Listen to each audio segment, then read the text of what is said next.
کامران شیخ YouTube channel آپ کو صحیح خبر صحیح وقت پر پہنچاتا ہے اور اپنی پیشہ ورانہ ذمہ داریاں خوش اسلوبی سے ادا کرتا ہے۔ کامران شیخ یوٹیوب چینل کو سبسکرائب کریں اور فوری اور صحیح خبر وصول کریں۔ بسم اللہ الرحمن الرحیم۔ السلام علیکم، میں ہوں آپ کا ہوسٹ کامران شیخ۔ اس وقت میرے ساتھ کراچی کی ایک ایسی شخصیت موجود ہیں جو کہ ایک نامور سیاستدان بھی ہیں اور کراچی کے میئر کے عہدے پر فائز رہے، قومی اور صوبائی اسمبلی کی نشستوں پر جو ہے وہ کامیاب ہوتے رہے، اور اس کے ساتھ ہی خاص طور پر بات کی جائے اگر کراچی کی تو کراچی کو سمجھنے میں، کراچی کو بنانے میں اور خاص طور پہ ملک کی سیاست کا ایک اہم حصہ ہیں۔ بالکل میرا مقصد ڈاکٹر فاروق ستار ہیں۔ السلام علیکم، کیسے ہیں؟ وعلیکم السلام، کیسے ہیں آپ؟ ٹھیک ہیں جی، اللہ کا شکر۔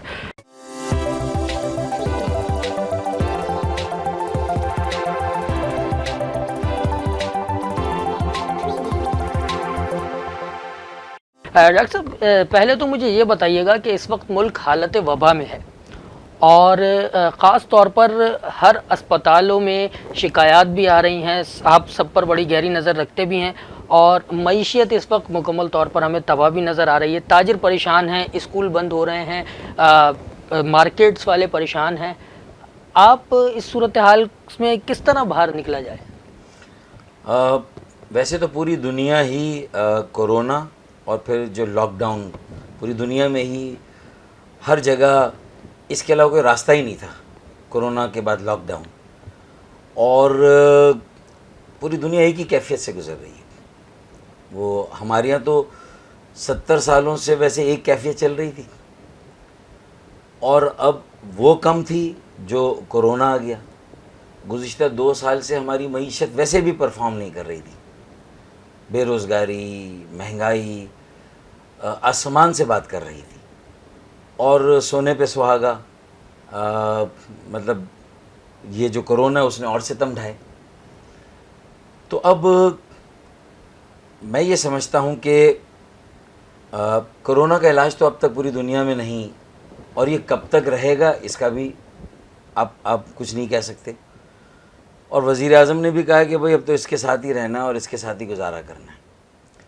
تو 2 مہینے کا لاک ڈاؤن اگر ایک قومی پالیسی ہوتی، ایک سخت پالیسی ہوتی، اور مرکز اور صوبہ سندھ اور پیپلز پارٹی اور پی ٹی آئی کے درمیان یہ گھمسان جنگ نہ ہوتی، نیام سے تلواریں نکل آئیں، ذاتیات پہ کیچڑ اچھالی گئی، اگر یہ نہ ہوتا اور ایک قومی رسپانس، قومی پالیسی پورے ملک میں ایک ساتھ مرکز اور سارے صوبے مل کے کاؤنسل آف کامن انٹرسٹ کا ایک اجلاس بلا لیتے، عمران خان چاروں صوبے کے وزرائے اعلیٰ کو بلا لیتے، تو قوم بھی الجھن میں نہیں ہوتی، کنفیوژن میں نہیں ہوتی، اور یہ تاثر نہیں آتا کہ چونکہ سندھ والے اس میں بہت تیزی دکھا رہے ہیں، تو وہ یا تو نمبر لے جان کریڈٹ کی سیاست کر رہے ہیں، یا پھر کراچی والوں کو اور یہاں تاجروں کو اور کاروباری حضرات کو اور عام شہریوں کو یہ فیل ہوا کہ جب پورے ملک میں اتنا سخت لاک ڈاؤن نہیں ہے،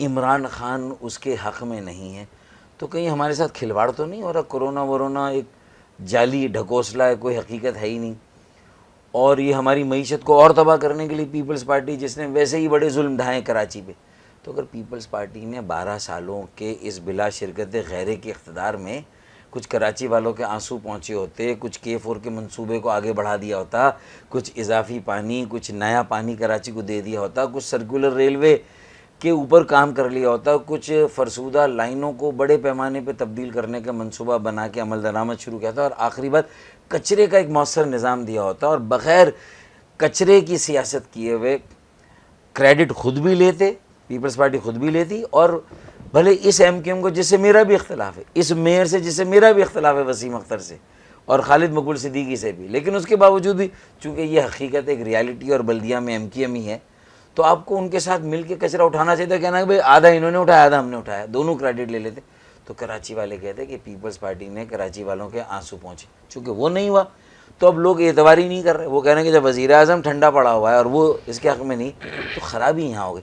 اچھا یہ کر لیتے مراد علی شاہ کہ ڈاکٹرز کو ایک طرف بٹھاتے، بڑے ڈاکٹرز جنہوں نے بعد میں کیا نہ بیٹھتے وہ الگ بیٹھتے, اور دوسری طرف مجھے بٹھا لیتے, خالد مقبول صدیقی کو بٹھا لیتے, مصطفیٰ کمال کو بھی بلاتے اور بٹھا دیتے اور کہتے کہ بھائی یہ پڑھے لکھے لوگ ہیں, یہ ایم کیو ایم میں سب ساتھ رہیں, آج الگ ہیں ٹھیک ہے کوئی بات نہیں, لیکن کراچی کی نفس پر ان کا بھی ہاتھ ہے. کراچی کے محلے گلیوں اور یہاں کے لوگوں کی نفسیات کو ہی سمجھتے ہیں, اور حیدرآباد کو بھی.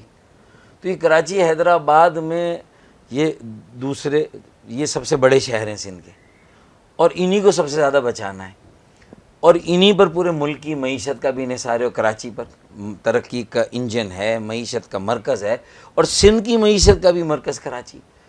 تو ہم یہ رسک نہیں لیتے کہ ہم یہ بات کہیں.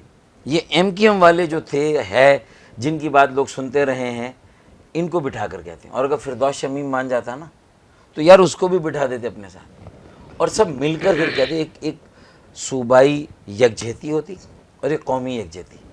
وہ وزیر اعظم کو پیدا کرنی تھی اور صوبائی یکجہتی ان کو پیدا کرنی تھی. چونکہ انہوں نے اس طرف رخ ہی نہیں کیا اور یہ سمجھے کہ سب کچھ ہم کر سکتے اور ہم کر لیں گے, تو راشن بانٹا تو اس میں سے کیا نکلا؟ ناقص راشن. سپریم کورٹ نے سوال کیا, 8 ارب کا حساب مانگ لیا, آئی ڈی کارڈ مانگ لی, کس کو بانٹا؟ انہوں نے احساس پروگرام میں بہنوں بیٹیوں کو عبداللہ کالج میں ایک دوسرے سے لگی ہوئی تھی بیٹیاں اور بہنیں, تو اس میں سے اگر 20 خواتین بھی متاثر ہوں گی کرونا سے تو 200 خواتین اس دن وہاں سے 2000 کی لائن میں تو اس کا مطلب. اور لڑکوں کو نوجوانوں کو یوز نہیں کیا, نہ احساس پروگرام میں یوز کیا, نہ راشن بانٹنے میں یوز کیا. 3 فوکل پوائنٹ بنتے, مسجد, کوئی بھی 1 یا 2 مساجد ایک یو سی میں, اور یو سی کا آفس.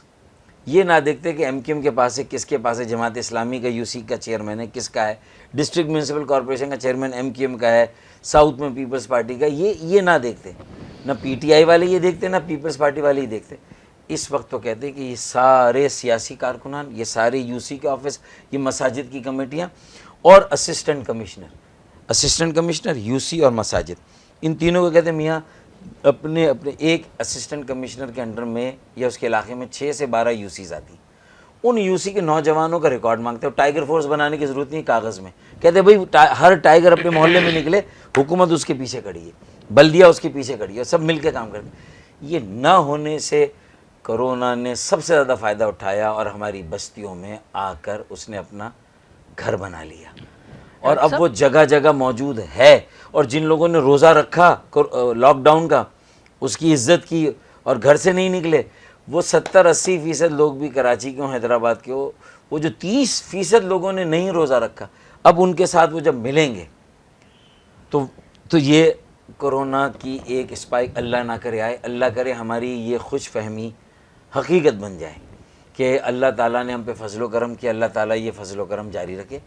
اللہ تعالیٰ نے ہمیں مدافعت زیادہ دی ہے, گوروں کو نہیں دی, ہمیں دی ہے. یورپ اور امریکہ والوں کو نہیں دی, ہمیں دی, کیونکہ ہم شاید مسالے کھاتے ہیں, مرغن غذا کھاتے ہیں, شاید ہماری زیادہ مدافعت ہے. اس لیے ہم نے چھوٹے موٹے زکام, نزلے, موسمی بخار کو تو ویسے ہی اڑایا ہوا ہے, تو ہم اس کو بھی اڑا دیں گے. ایک تو یہ 2-3 باتیں. اور اللہ اب جب کہ یہ لاک ڈاؤن کو ایزی کرنا پڑ رہا ہے, میں بھی اس کے حق میں, اس کے علاوہ راستہ نہیں.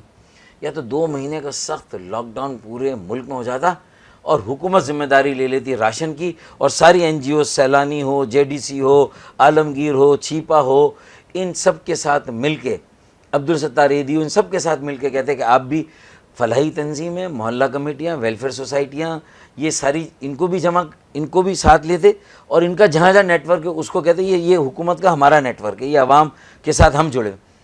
پھر کاروبار اور تجارت کی بحالی کی ایس او پیز رمضان سے پہلے بن جاتی, اور رمضان سے پہلے کاروبار بحال ہو سکتا تھا, لیکن وہ ایس او پی نہیں بنی. اور اب ایس او پی بنی تو اس پر عمل درآمد نہیں ہو رہا. عمل درآمد کیسے ہوگا؟ جب لاک ڈاؤن سخت تھا تو گروسری کی دکانیں کھلی تھی, امتیاز سپر, فلاں سپر کھلے تھے نا, وہاں لائنیں نہیں لگائیں دائرے ڈال کے. میرا دل اتنا خوش ہوتا ہے, میں 4-5 دن سے جو جا رہا ہوں اور کراچی کے نوجوانوں کو دیکھ رہا ہوں کہ یار جہاں افطار بانٹ رہے ہیں, دائرے بنا کر, لائنیں بنا کر لوگوں کو دے رہے ہیں. خود بھی آپس میں فاصلے پر ہے, دیگیں بھی الگ الگ رکھی ہے, حلوہ کہیں ہیں, پوری کہیں ہیں, چھولے کہیں ہیں, سالن کہیں ہیں, بریانی کہیں ہیں, چاہے سحری ہو چاہے افطار ہو. تو اس کا مطلب ہے کہ اس شہر کے نوجوانوں کو پتہ ہے کیا کرنا. ارے یہ سارے کام اس شہر کے نوجوانوں کو دے دیتے. اتنی تنظیمیں ہیں, 1000-1500 سے زیادہ تنظیمیں ہیں نوجوانوں کی, اور محلہ کمیٹی کو ملا تو 3000 سے بھی زیادہ. ان کو کہہ دیتے یار یہی ہمارا ایسیٹ ہے, انہی کے ذریعے سے ہم بانٹیں گے. چونکہ نوجوانوں کو استعمال نہیں کیا, ایس او پی وقت پہ نہیں بنائے. ابھی بھی جو کاروبار و تجارت مارکیٹیں کھل رہی ہیں, طارق روڈ کے دونوں سائڈ پہ بیریئر لگا دیں, دونوں سائڈ پہ نوجوانوں کو کھڑا کر دیں, ان کے بیچز لگ جائیں, وہ نوجوان وہی لائنوں پہ لوگوں کو کھڑا کر دیں جو اندر آئیں گے شاپنگ کے لیے. اسی طرح پی آئی بی میں ہو رہا ہے, اسی طرح گارڈن پہ ہو رہا ہے, اسی طرح رنچو لائن میں ہو رہا ہے, لانڈی میں, کورنگی میں, نیو کراچی, نارتھ کراچی, لیاقت آباد, نازم آباد, سرجانی ٹاؤن, اورنگی ٹاؤن, بلدیہ ٹاؤن, کہیں بھی ہو رہا ہے نا. ہر جگہ بازار ہیں. وہاں کے نوجوانوں کو وہاں کی انجمنوں کے ساتھ ملاتے ہیں, انجمنوں کو اور نوجوانوں کو ذمہ دار بناتے, اے سی کو رپورٹ کرتے, انہیں وہاں کیا چاہیے. پولیس کی چھوٹی چھوٹی نفری کھڑی ہوتی, باقی سارے کام نوجوان. دیکھیں کالج بند ہے, یونیورسٹی بند ہے, اسکول بھی بند ہے, یہ بچے اور یہ نوجوان اتنا اچھا کام کرتے, پر ہم نے ان کو استعمال نہیں کیا. ان کو تاجر انجمنوں سے ملا دیتے, ہر مارکیٹ کی ایس او پی وہ خود آپس میں بنا دیتے.